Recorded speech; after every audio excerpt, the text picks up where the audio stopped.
ఈరోజు మాకు అన్యాయమైన తర్వాత తెలంగాణ కళావేదిక స్థాపించి తెలంగాణ ఉద్యమ కళాకారుల ఆధ్వర్యంలో ప్రతి మంత్రి గారిని, ప్రతి ఎమ్మెల్యేని, ప్రతి ఒక్కరిని కూడా కలుసుకుంటూ పాపం పేద కళాకారులు ఇందాక సారు రామునాయక్ సార్ అన్నట్టు పైకి చూస్తానికి చెట్టు మంచిగానే ఉంది కానీ లోపల బయటకు బొగ్గలు ఉన్నాయి. ఇవాళ ఒక్కొక్క కళాకారుడు చెప్తున్నా, మనస్ఫూర్తిగా చెప్తున్నా, దేవుని సాక్షి చెప్తున్నా, కనీసం 3 పూటల తిండి తినలేని పరిస్థితులు ఇలా కళాకారులు ఉండదా లేదా చెప్పండి. ఇంకా మాకు భయం అవుతా ఉంది. గతంలో 10 సంవత్సరాలు తిరిగినాం. అణచివేతతోటి మాకు ఉద్యోగాలు అన్యాయం చేసిరు, కార్యాపన చేసిరు.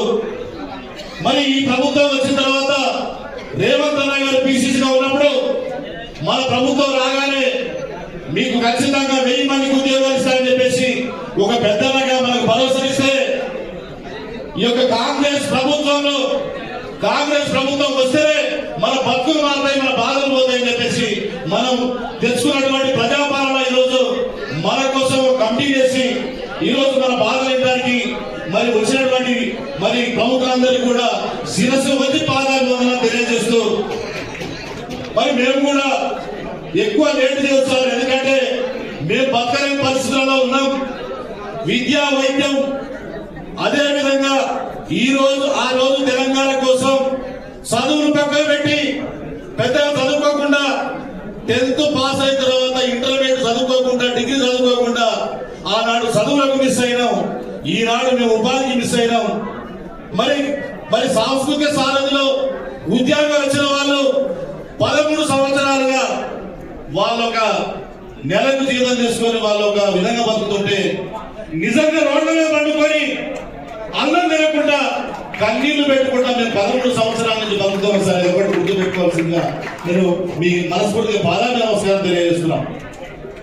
ఎందుకంటే ఇక కాలయాపన చేస్తే మా ప్రాణాలు పోవడం తప్ప ఏదైతే లేదు. ఎందుకంటే ఈరోజు వాస్తవానికి కూడా ఇల్లు లేని పరిస్థితులలో ఇందాక అన్న చెప్పినట్టుగా, శేఖరణ చెప్పినట్టుగా కిరాయి కూడా కట్టుకోలేని పరిస్థితులలో ఓనర్లు బయటికి తట్టచ్చమ్మ విశేష పరిస్థితి అలా కళాకారులు చూస్తున్నారు. ఒకసారి పెట్టే మీరు చెప్పాల్సిన అవసరం ఉన్నది.